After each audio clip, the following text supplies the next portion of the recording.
Minasyaitanirrajim. Bismillahirrahmanirrahim. Alhamdulillahi rabbil alamin. Wassalatu wassalamu ala sayyidil mursalin wa ala alihi wa sahbihi ajma'in. Rabbi syrah li sadri wa yassir li amri wahlul 'uqdatam min lisani yafqahu qawli. Subhanaka la ilma lana illa ma 'allamtana innaka antal alimul hakim. Wala haula wala quwwata illa billahil aliyyil azim. Kitab Pati Paridah. Kitab Pati Paridah, muka surat 45, baris yang kedua daripada bawah. Muka surat 45, baris yang keempat daripada bawah. Muka surat 45, baris yang keempat daripada bawah.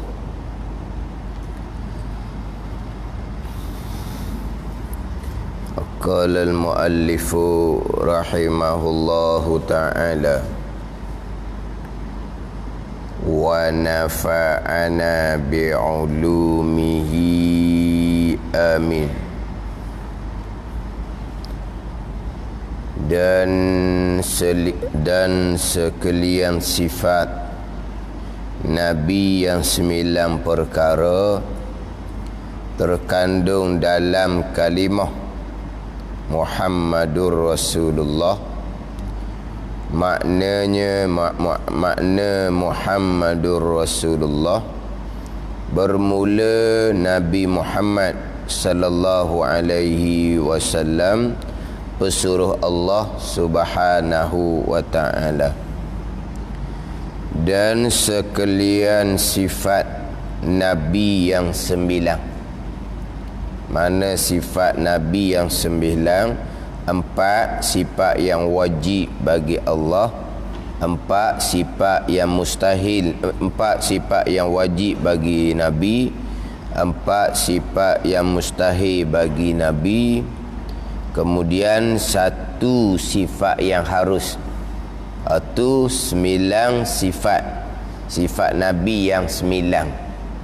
Jadi sifat Nabi yang 9 ni termasuklah sifat mustahil yang 4. Jadi sifat mustahil yang 4 tu pun sifat Nabi juga ke? Ni. Dan sekalian sifat Nabi yang 9 perkara. Sekalian sifat Nabi yang 9 perkara. Jadi 9 ni sifat Nabi. Sifat yang wajib 4 sifat Nabi: sidik, amanah, tabligh, fatanah. Kemudian sifat mustahil: kazib, khianah, kitman, baladah. Sifat Nabi juga ke? Sekalian sifat Nabi yang 9 perkara terkandung dalam kalimah Muhammadur Rasulullah. Jadi sifat Nabi yang 9 perkara, 9 sifat ni: sidik, amanah, tabligh, fatanah, memang sifat Nabi. Kazib, dusta, khianah, kitman, sembunyi wahyu, baladah, bodoh. Itu sifat mustahil, lawan kepada 4 sifat yang wajib bagi Nabi. Itu pun sifat Nabi juga ke? Hak sifat Nabinya adalah hukum kepada sifat mustahil itu. Mana? Tidak dusta, tidak khianah, tidak kitman, sembunyi wahyu, tidak bodoh. Itu hak sifat Nabi. Kalau kita pakai cara mutah-mutah ni go, sekalian sifat Nabi yang 9 perkara. Jadi ke-9 ni sifat Nabi. Ke-9 ni sifat Nabi. sidik, amanah, tabligh, fatanah. Hak tu hak 4 sifat tu jelaslah. Kemudian kazib lawan sidik, khianah lawan amanah, kitman lawan tabligh, baladah lawan fatanah. Jadi hak 4 tu sifat Nabi juga ke? Hak 4 tu hak tadak, mana tidak dusta, tidak khianah. Tu hak Nabi. Tu sifat Nabi. Hak tu hak sifat Nabi. Jadi hak 4 sifat tu sabit bagi Nabi. 4 sifat tu hak dak di Nabi. Mana apa? Nabi tidak dusta, Nabi tidak khianah, Nabi tidak kitman, Nabi tidak baladah, bodoh. Hak tu hak sifat Nabi. Hak bahagian kita berpegangnya sama juga. Sifat wajib kita berpegang tentu sungguh di Nabi dan Rasul. Sifat mustahil kita berpegang tentu dok sama sekali di Nabi dan Rasul. Itu pegangan kita. Jadi sifat mustahil kita pegang juga, tu bahagian kita. Hak atas nabinya, hak sifat nabinya tidak dusta, tidak khianah, tidak kitman, sembunyi wahyu, dan tidak baladah, tidak bodoh.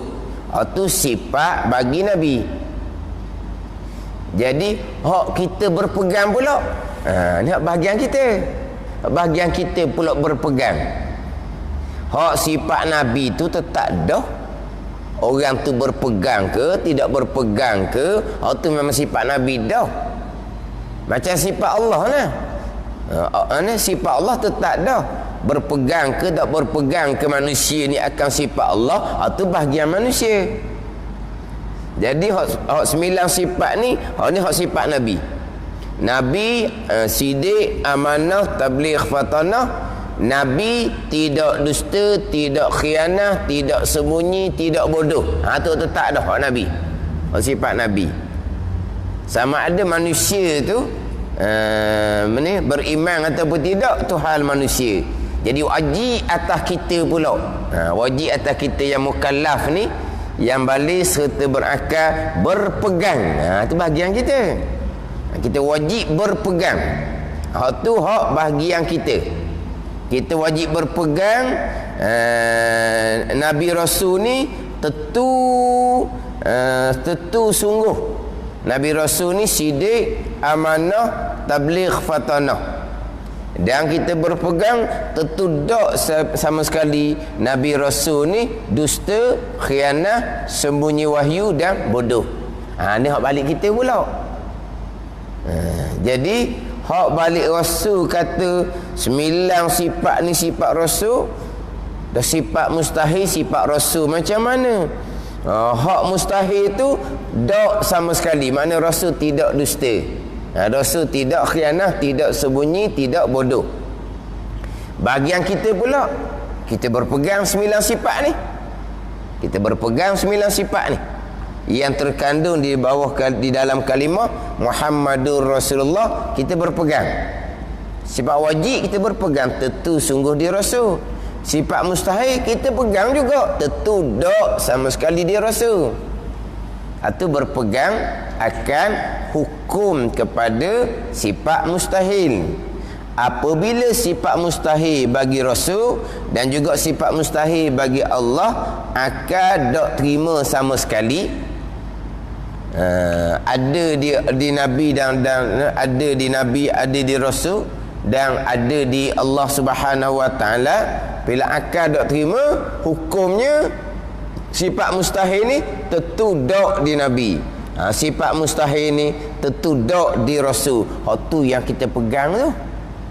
Hukum kepada sifat mustahil, maka keluarlah kita berpegang aqaidul iman yang 50, simpulan iman yang 50. Kita berpegang akan simpulan iman yang 50. Dalam 50 tu termasuk 20 sifat yang mustahil bagi Allah dan termasuk 4 sifat yang mustahil bagi Nabi dan Rasul, kita berpegang macam mana sifat mustahil, pegang hukum dia. Sifat mustahil 20 tu tak sama sekali di Allah Subhanahu wa taala. Sifat mustahil 4 ni di Rasul tak sama sekali di Rasul. Tu kita duk pegang belah kita pula. Hak ni hak 9 sifat Nabi yang 9. Termasuk yang mustahil tu. Terkandung dalam kalimah. Ini terkandung di dalam makna bagi kalimah Muhammadur Rasulullah. Muhammadur Rasulullah ni syahadah yang kedua daripada 2 kalimah syahadah. Maknanya makna Muhammadur Rasulullah, bermula Nabi Muhammad, pesuruh Allah. Muhammadur Rasulullah, Muhammad tu mubtada, Rasulullah tu khabar. Muhammad, bermula Nabi Muhammad, pesuruh Allah ialah pesuruh Allah Subhanahu wa taala. Apabila kita reti, kita faham Nabi Muhammad sallallahu alaihi wasallam adalah pesuruh Allah, Rasulullah, maka faham retilah kita, pastilah Nabi Muhammad yang menjadi pesuruh Allah ni bersifat dengan sifat benar, sebab ianya pesuruh Allah. Bersifat dengan sifat amanah, ianya pesuruh Allah. Pastilah Nabi Muhammad sallallahu alaihi wasallam ni tentu tak dusta sebab ianya pesuruh Allah. Tentu tak khianah sebab ianya pesuruh Allah. Hak kita faham reti daripada Muhammadur Rasulullah. Bila Nabi Muhammad pesuruh Allah, utusan Allah, kita retilah, kita fahamlah, ini terkandung. Kita fahamlah, pastilah Nabi Muhammad pesuruh Allah ni benar, amanah, menyampaikan dan cerdik. Tentu tidak dusta, tidak khianah, tidak sembunyi dan tidak bodoh. Ambil reti faham mana ni? Ambil reti faham Muhammadur Rasulullah. Itu terkandung pada makna, pada reti. Di syahadah yang kedua akan 9 sifat bagi Nabi dan Rasul. Jadi selesai dah dalam kitab Pati Paridah ni. Selesai dalam kitab Pati Paridah berkaitan dengan sifat Allah dan berkaitan dengan sifat Rasul. Maka dirumuskan bahawa berkaitan dengan sifat Allah, sifat Rasul tu terkandung di bawah kalimah, 2 kalimah syahadah. Ada setengah kitab dimulai pembicaraan kitab dengan 2 kalimah syahadah. Ada setengah kitab dimulai pembicaraan dengan 2 kalimah syahadah. Daripada 2 kalimah syahadah ni lah. Jadi syahadah yang pertama, asyhadu an la ilaha illallah, tiada Tuhan tiada Tuhan yang disembah dengan sebenar melainkan Allah. Itu syahadah yang pertama. Jadi apabila tiada Tuhan melainkan Allah, Allah jua Tuhan yang berhak disembah, berarti Allah jua Tuhan ni bersifat dengan sifat kesempurnaan. Dia mari situ. Dari 2 kalimah syahadah dahulu, barulah pergi kepada bicara bab iman. Dalam kitab Pati Paridah ni bicara bab iman dahulu, barulah pergi kepada terkandung di bawah 2 kalimah syahadah. Kita maklumlah 2 kalimah syahadah tu bahagian Islam. Yang kita bicara aqaidul iman yang 50. 50 ni atas jalan masyhur lah. 36 atas jalan muktamad, dia akan mencari hadapan. Jadi yang kita bicara aqaidul iman yang 50 ni, ini bukan Islam, ini bahagian iman. 2 kalimah syahadah itu bahagian Islam. Islam, iman dia tidak berlaziman. Nak sah iman tidak bergantung kepada 2 kalimah syahadah. Nak sah iman tidak bergantung kepada dua kalimah syahadah. Ada orang yang asalnya bukan Islam, ada kekangan, tak berani nak mengucap dua kalimah syahadah, nak mengisytiharkan, menzahirkan ianya sebagai orang Islam, tetapi di dalam iman, di dalam hati dia, dia mempercayai sepenuhnya kepada Nabi, kepada Allah Subhanahu wa taala dan kepada Nabi sallallahu alaihi wasallam. Sah iman dia walaupun dia belum lagi mengucap dua kalimah syahadah.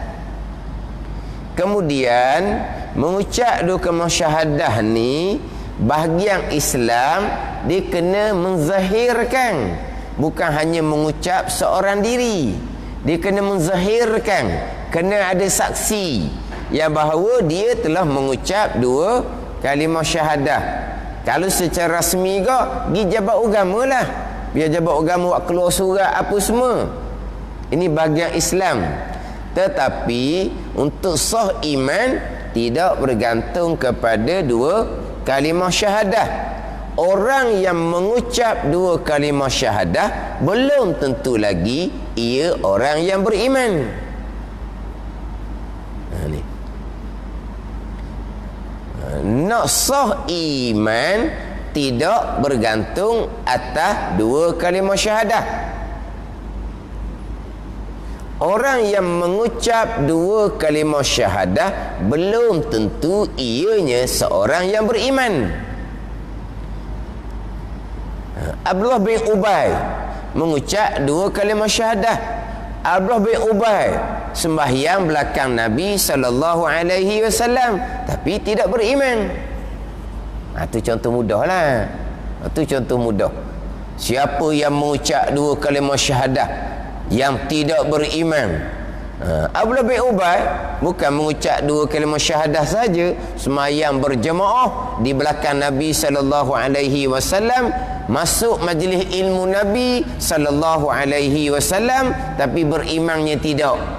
Kafir di sisi Allah Subhanahu wa taala, Islam di sisi hukum zahir. Ni kita kena beza molek antara Islam dan iman. Jangan mudah-mudah orang Islam pastilah beriman. Ni pelik sangat bawa seumpama ni. Orang Islam pasti beriman. Islam warisi daripada ibu bapa. Iman ni kepercayaan akidah iman. Islam warisi daripada ibu bapa. Iman ni kepercayaan hati. Iman tidak warisi. Hak dah nasyid tu lah. Iman tidak dah, tiada di tepian pantai ke apa. Benda ni. Ke benda. Hak nasyid tu lah. Islam warisi, iman tidak. Jadi kena beza molek lah antara Islam dan iman. Tapi dua ni tak ada cerai. Sebab tu dalam kitab Tauhid, ni kitab Pati Paridah, habis bicara hak sifat Allah, sifat Rasul, bicara bab iman, terkandung di dalam dua kalimah syahadah. Ada setengah kitab yang lain, mereka memulai kitab dengan dua kalimah syahadah. Memulai kitab dengan dua kalimah syahadah. Jadi memulai kitab dengan dua kalimah syahadah. Hak tu dalam kitab Baqarah. Dan kitab Baqarah dia memulai pembicaraan dengan dua kalimah syahadah. Barulah pergi kepada sifat Allah dan sifat Rasul. Habis bicara sifat Allah, habis bicara sifat Rasul, dia pun tutup pula dengan dua kalimah syahadah. Kadang kitab Baqarah dimulai dengan la ilaha illallah Muhammadur Rasulullah. Dibicarakan sifat Allah, sifat Rasul, habis ditutupkan pula dengan aqaidul iman yang 50 ni dengan la ilaha illallah Muhammadur Rasulullah. Jadi mulanya dengan dua kalimah syahadah, nutupnya dua kalimah syahadah. Dan kitab Pati Paridah kita dak lah, dia tak mulai dengan dua kalimah syahadah. Syahadah yang pertama, tiada Tuhan melainkan Allah, hanya Allah Ta'ala jua Tuhan. Hanya Allah Ta'ala jua Tuhan. Pastilah Allah Ta'ala jua Tuhan ni bersifat dengan sifat kesempurnaan, maha suci daripada sifat kekurangan. Sebab apa? Allah pasti bersifat dengan sifat kekurangan. Allah pasti maha suci daripada sifat kekurangan, sebab Allah jua Tuhan. Kalau Allah jua Tuhan, tidak bersifat dengan sifat kesempurnaan. Kalau Allah jua Tuhan, bersifat dengan sifat kekurangan, macam mana Allah nak menjadikan langit dan bumi? Yang mana Allah Ta'ala jua Tuhan. Jadi apabila langit dan bumi ini tersegang indah, Allah Ta'ala jua Tuhan yang menjadikan langit bumi yang tersegang indah, pastilah Allah jua Tuhan ni bersifat dengan sifat kesempurnaan, maha suci daripada sifat kekurangan. Ni kita bicara dahulu dalam kitab Fatih Faridah ni, berpegang secara ijmal, secara ringkas. Allah bersifat dengan sifat kesempurnaan. Allah maha suci daripada sifat kekurangan. Ambil mana tu? Ambil daripada asyhadu alla ilaha illallah. Ambil faham situlah. Ambil faham situ, pastilah Allah jua Tuhan, bersifat dengan sifat kesempurnaan, maha suci daripada sifat kekurangan. Ni kita wajib berpegang permulaan secara ijmal. Ada ni. Barulah secara tafsilnya pergi 20 sifat ataupun 13 sifat. Tapi secara ijmal dahulu wajib mengetahui dan berpegang. Ini dah kitab Fatih Faridah kita. Tapi dia tak ceritalah di permulaan tu dua kalimah syahadah. Tak sama dengan kitab Baqarah. Kitab Baqarah dimulai dengan la ilaha illallah Muhammadur Rasulullah. Sebab itulah besarnya la ilaha illallah Muhammadur Rasulullah.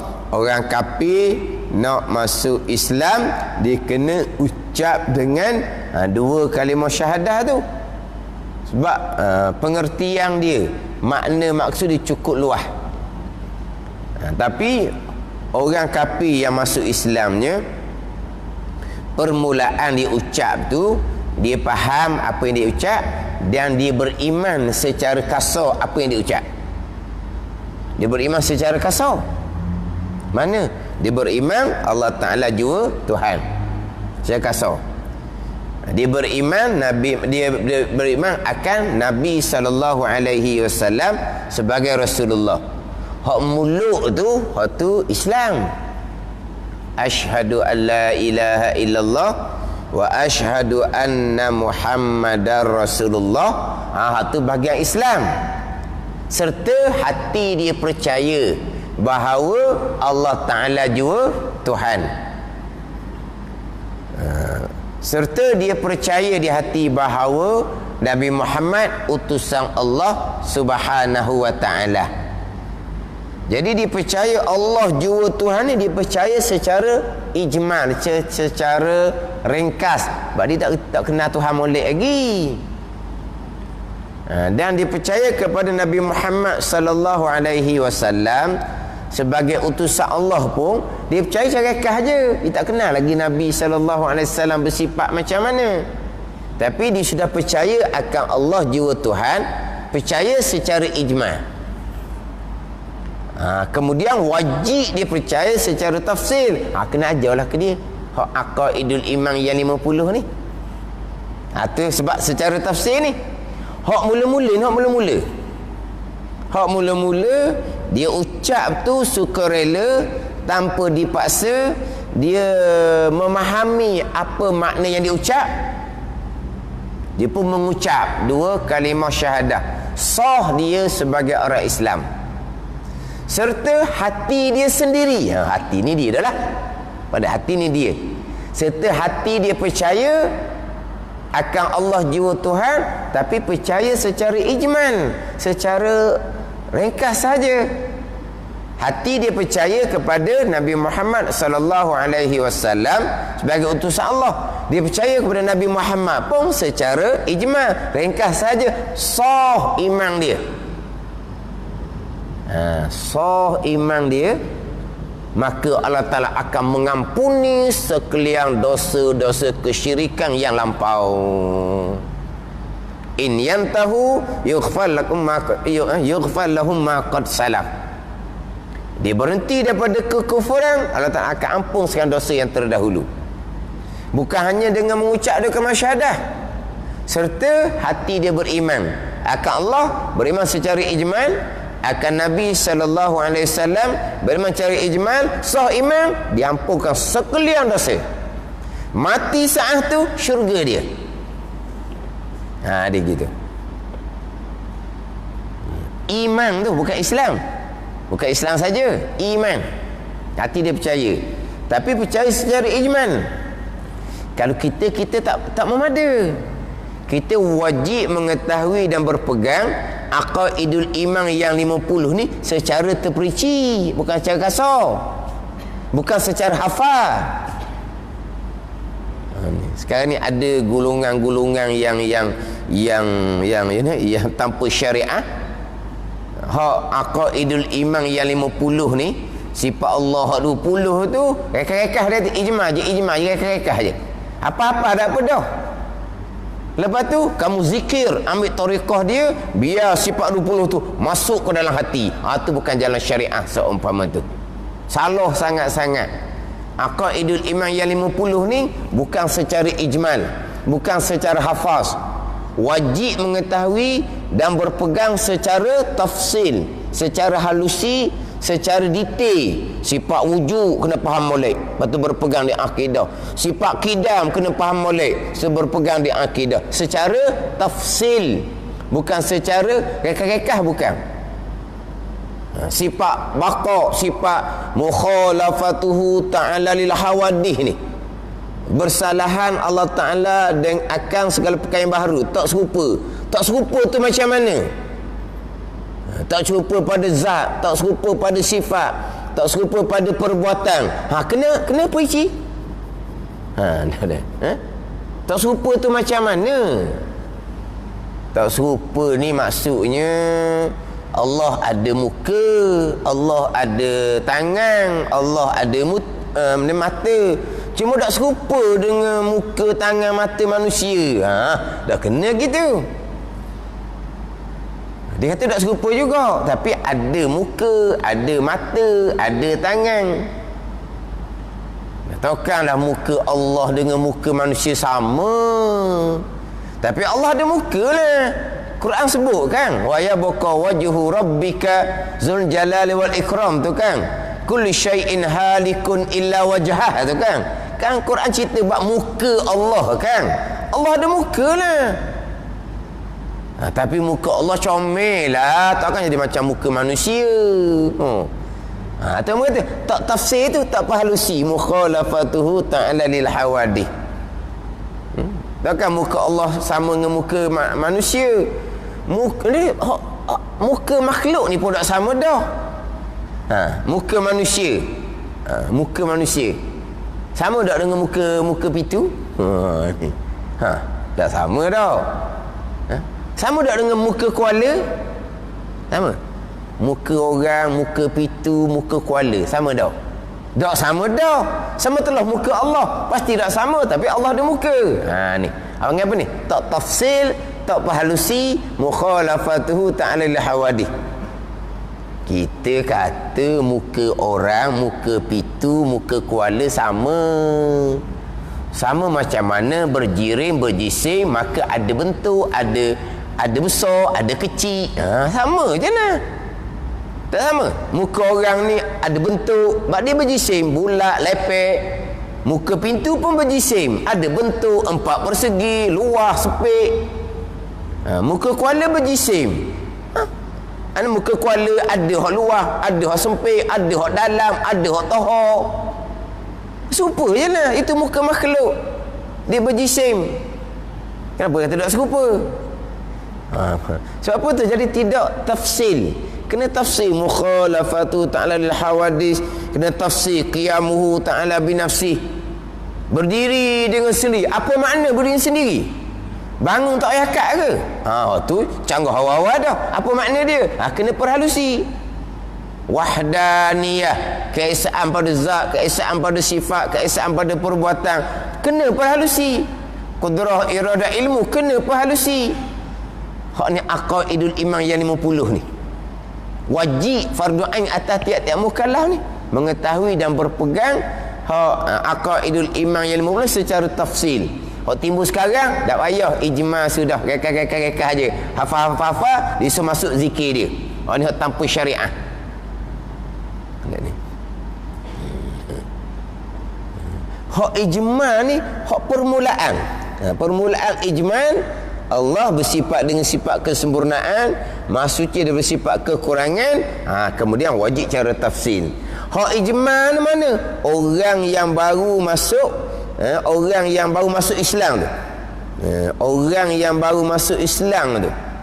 Hak tu secara ijma, dia beriman secara ijma. Kesah iman dia. Secara tafsir dia jahil. Kalau kita tak boleh, sebab kita Islam yang kita warisi.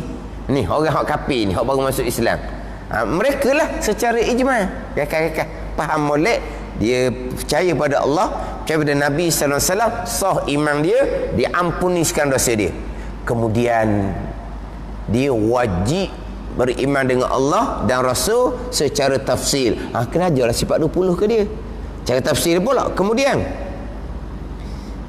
tapi permulaan dia berpegang akan Allah dan Rasul secara ijma', cara ringkas tu.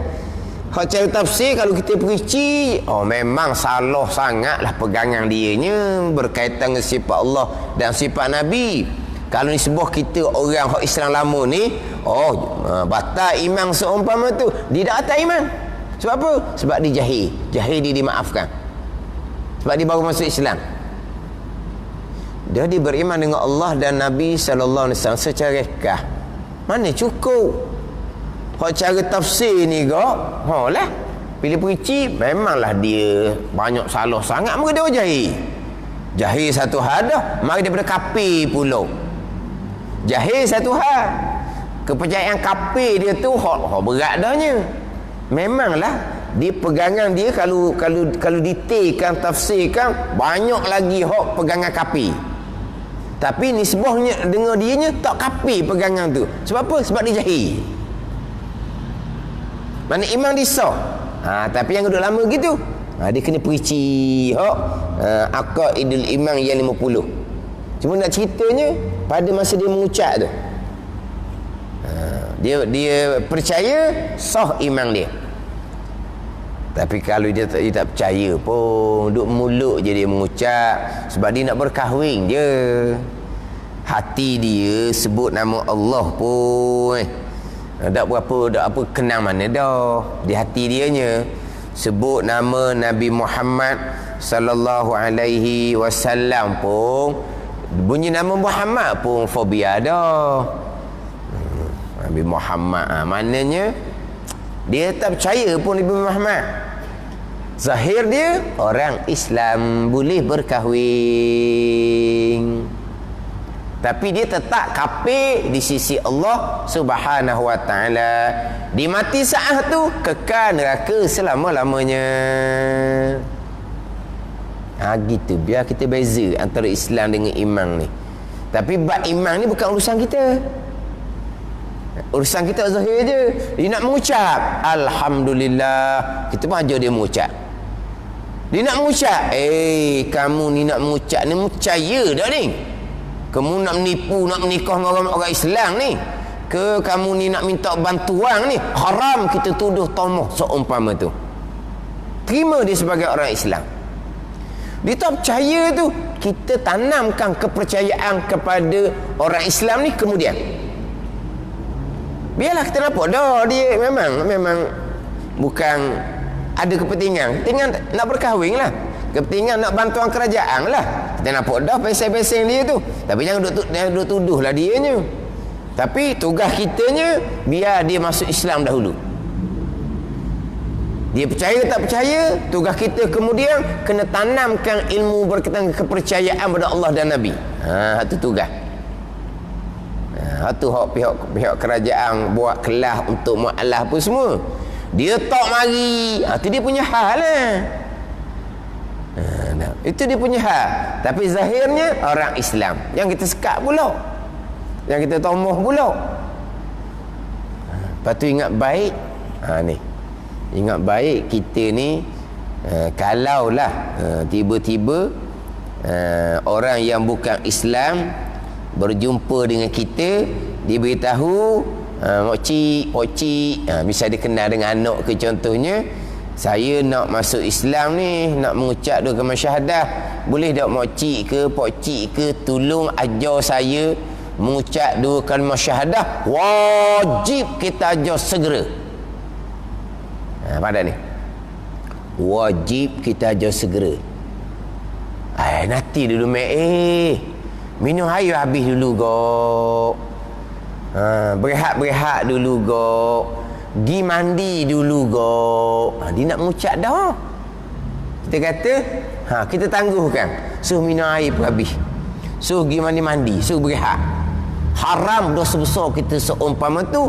Bukan kalau redha dengan kafir dia, tambah masa kafir dia tu, kafirlah orang tu. Kalau redha dengan kekafiran dia, redha setujulah. Setuju macam mana? Dah dia kafir daripada budak. Kalau setakat kekalkan kafir setengah jam sejam, okey je lah. Nanti dia nak mengucapkan, lepaslah kafir tu. Setakat tambah kafir lagi setengah jam, dia nak semina air berapa habis Lepas tu nak mandi pula siap-siap, kena kafir, nak tambah lagi kafir boleh sejam lagi. Okey, setuju, redha dengan kafir setengah jam tu. Ar-redha bil kufri kufrun. Redha dengan kafir dia walaupun hanya tambah setengah jam, redha dengan kafir dia walaupun hanya tambah sejam, hak daripada kafir asal jak budak tu jadi kafir orang tu, orang Islam tu. Kalau dia tak redha tapi dia tak tahu salah gitu, maka haram dosa besar dia. Ingat baik. Sebab dia beritahu saya, ajar saya. Kalau dia kata, mocik-pocik tolong bawa saya pergi pejabat agama, kita pun segera bawa dia pergi pejabat agama. Pada ni, dia tak minta kita ajar. Dia nak pergi pejabat agama. Kita bawa ke pejabat agama. Hak tadi ni dia minta tolong kita ajarkan saya dua kalimah syahadah. Kita wajib ajar qada segera. Jangan tangguh-tangguh lah. Tunggu dulu. Mocik nak ambil sembahyang dulu. Tak ada. Tunggu benda. Ajar mengucap. Ataupun tunggu dulu. Mocik-mocik nak pergi panggil tu imam lah. Kenapa pula begitu? Nak ajar mengucap tak pandai ke? Ajar je lah. Lepas ajar dia berturu, alhamdulillah. Lepas tu ginilah, kita pergi motor imam lah pula, biar sedap sikit. Pergi motor imam pula, tak ada apalah. Dia Islam dah, sah dah mengucap dengan kita tu. Tapi kita rasa tak puas hati lah, kita ni tak reti mana, tak pernah. Yalah, kita pergi motor imam pula, kita pergi motor ustaz pula. Tak apalah lepas tu. Lepas tu pergi pula. Ataupun mai pergi jabat agama lah, biar dapat secara rasmi pergi jabat agama pula. Kita wajib ajar segera, tak boleh tangguh walaupun sekejap. Tak boleh tangguh, biar dia jadi Islam dulu. Dan kalau diminta seumpama tu, pasti hati bersekali dengan hati, maka sah iman dia, diampun sekalian dosa. Ada ni. Tapi kalau dia tidak percaya pada Allah dan Rasul, ni di sisi Allah dia tetap kafir, mati ketetap kekal neraka selama-lamanya. Tapi bila dia masuk Islam, dapat pasangan yang baik, yang berdidikan agama apa semua, barulah masuk kepercayaan, barulah dia di kalangan orang yang beriman, diampunkan sekalian dosa yang terdahulu. Jadi masa mengucap tu dia tak ada lagi. Lepas tu tengok orang Islam buat baik dengan dia, lepas tu ajar. Mengenal Allah secara rekah lah permulaan ni, mengenal Nabi secara rekah, masuk di hati dia. Oh, Allah Ta'ala sifatnya seumpama ni, ya sungguh dah Allah Ta'ala jua Tuhan. Cerita-cerita Nabi SAW, oh macam ni manusia betul-betul lah, Nabi Muhammad ni utusan Allah Subhanahu Wa Ta'ala. Sebelum tu dia dapat cerita-cerita yang buruk-buruk. Sekarang dia pun dapat cerita sebenar, barulah masuk kepercayaan hati dia kepada Nabi sallallahu alaihi wasallam. Sah iman dia di saat tu, segala dosa yang terdahulu diampuni oleh Allah. Bukan pada masa mengucap dua kalimah syahadah, sebab masa tu dia tak percaya lagi. Pada ni. Tapi bila dia mengucap saja, dia orang Islam, boleh berkahwin dah dengan orang Islam yang lain. Ni ada orang yang tak reti sangat-sangat lah, tapi mengajar ni dalam radio. Macam mana kalau dia mengucap dua kalimah syahadah, belum sempat belajar sifat 20, dia mati, nak tanam di mana? Pertanyaan tu jahil sangat. Dia mengucap dua kalimah syahadah, sah dia sebagai orang Islam. Saya sebut tadi kan, boleh nak berkahwin dah dengan orang Islam yang lain, sah sebagai orang Islam. Dia mati, orang Islam mati, nak tanam mana? Dah dia sifat 20 tak belajar lagi, itu bab iman. Itu secara tafsir kemudian. Dan nak beza antara Islam dengan iman. Jadi maknanya dia mengucap dia kalimah syahadah, belum sempat belajar sifat 2, dia mati. Dia tanya nak tanam mana? Dia mengucap sah dah sebagai orang Islam, sah. Dan sifat 20 tu, tu cara tafsir, itu bab iman, bukan bab Islam. Jadi kalau perkara seumpama ni pun, tapi boleh mengajar dari dia juga. Jahil orang panggil. Yang ada ni, dia orang Islam walaupun tak pernah belajar pun sifat 2 selama-lamanya, dia tetap orang Islam. Mati sebagai orang Islam. Bukan orang ni orang asal kafir. Orang Islam sendiri pun, hak jahil tuki bab akidah tu. Nak kira mana? Kita tak pernah ngaji bab-bab tauhid ni, tak pernah ngaji. Dia tetap orang Islam. Sebab apa? Sebab dia warisi daripada ibu bapa. Semayang pun tidak, puasa pun tidak, apa perkara yang dilarang dilanggar belaka. Pengajian tauhid tak ada, tauhid imam-imam tak ada. Dia tetap orang Islam. Mati nak tanam mana? Orang Islam mati tanam mana? Dah dia macam mana iman? Iman dia dengan Allah. Ni biar bezalah Islam mana, iman mana. Bukan kata hak masuk Islam tak belajar sifat 20, hak orang Islam pusakai pun tak belajar sifat 20 pun. Kadang-kadang hak ni cerita hak berat-berat, semayang pun tidak, puasa pun tidak, berjudi, minat orang berzina.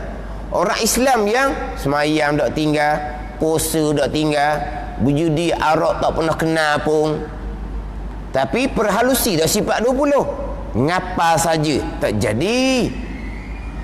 Badan ni faham tak hak wahdaniyah, kudrah, iradah, ilmu? Faham tak bab qada dan qadar? Ni orang Islam ni semayang bang tak tinggal, berjemaah di masjid laginya. Macam ni iman.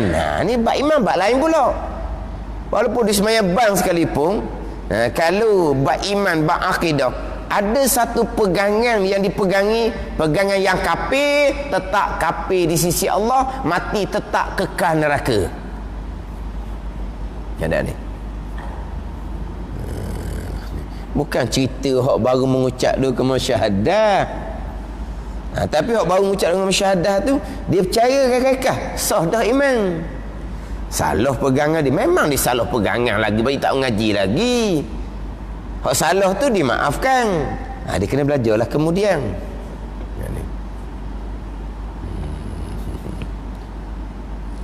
Tu hak kait antara dua kalimah syahadah Islam dengan hak bab iman. Secara ijmal, secara tafsil. Kita pun secara ijmal, Allah bersifat dengan sifat kesempurnaan, maksudnya dia bersifat kekurangan. Secara tafsil, hak sifat 20. Nabi Rasul pula secara ijmal, Nabi Rasul manusia pilihan Allah, pasti bersifat dengan sifat sempurna nisbah seorang manusia. Pastilah Nabi Rasul pilihan Allah ni tidak bersifat dengan sifat kekurangan nisbah seorang manusia. Sifat kesempurnaan Allah sifat Tuhan. Sifat sempurna Nabi dan Rasul sifat manusia, hamba Allah. Sifat sempurna nisbah seorang manusia. Itu kita berpegang secara ijma', secara ringkas. Sidik, amanah, tabligh, fana tu secara tafsil. Dah ni. Hak ni hak bicara bab iman.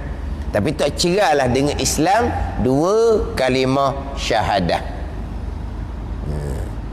Jadi dalam kitab ni dia nak selesai hak asas kepada iman, iaitu beriman dengan Allah, beriman dengan Rasul. Itu asas dia. Habis bicara hak ni, barulah pergi pada malaikat, kitab dan hari kesudahan. Dia gitu. Jadi permulaannya kita bicara dah dahulu. Asas kepada rukun Islam dua kalimah syahadah. Asas kepada rukun iman beriman dengan Allah dan Rasul. Walaupun susunan rukun iman Rasul duduk nombor 4. Susunan rukun iman Rasul tu rukun iman yang keempat, itu Al-Quran dan hadis susun gitu. Al-Qurannya mana? Kullun amana billahi wa malaikatihi wa kutubihi wa rusulih. Tak baca lepas semayang tu lah. Amanar rasulu bima unzila ilaihi min rabbihi wal mu'minun. Kullun amana billahi wa malaikatihi wa kutubihi wa rusulih. Ni wa rusulih yang keempat.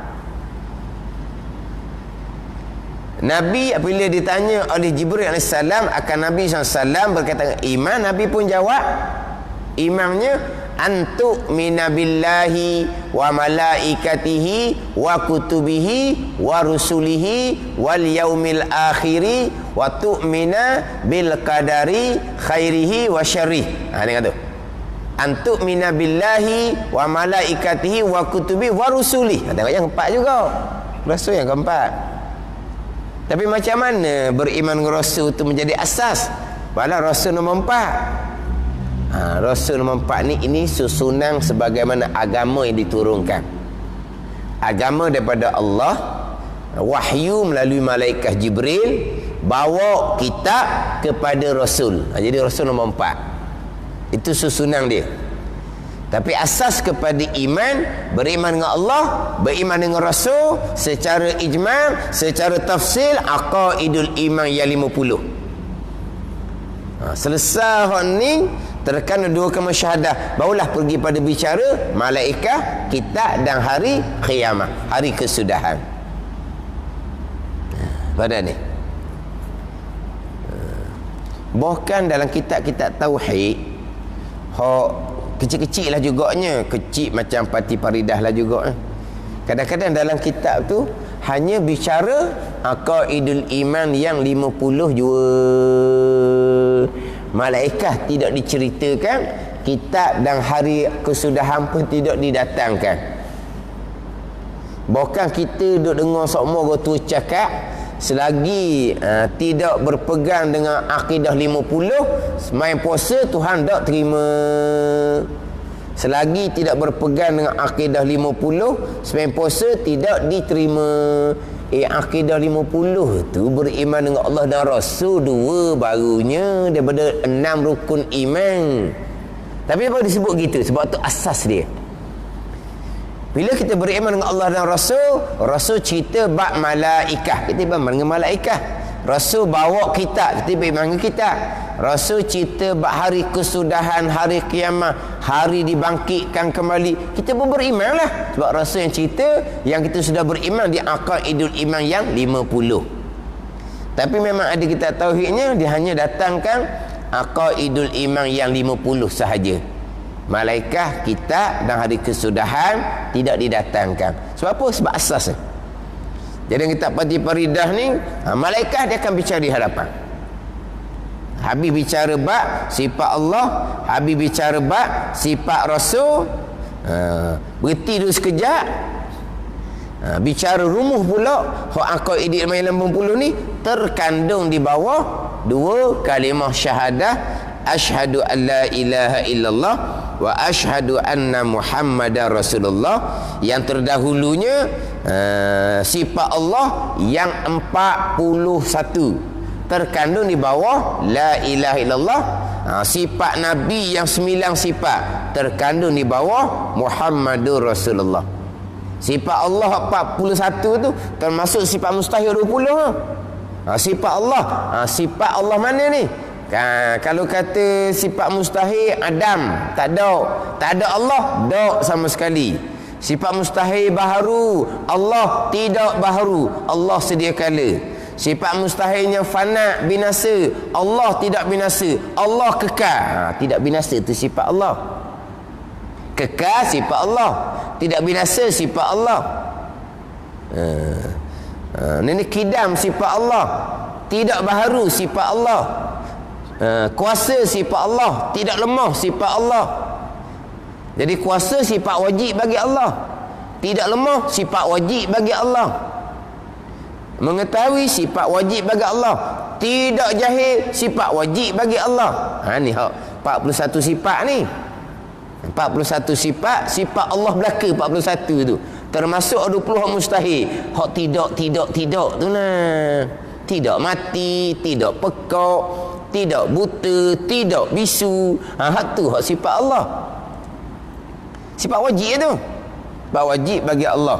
Allah tidak mati, tidak pekak, tidak buta, tidak bisu.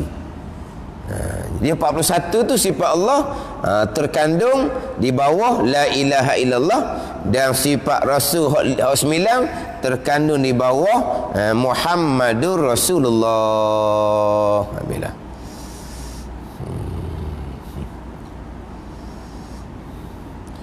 Jalan terkandung pula. Jalan terkandungnya macam mana? Kerana makna la ilaha illallah dua perkara, dua makna. Pertama, tak ada yang terkaya daripada yang lain.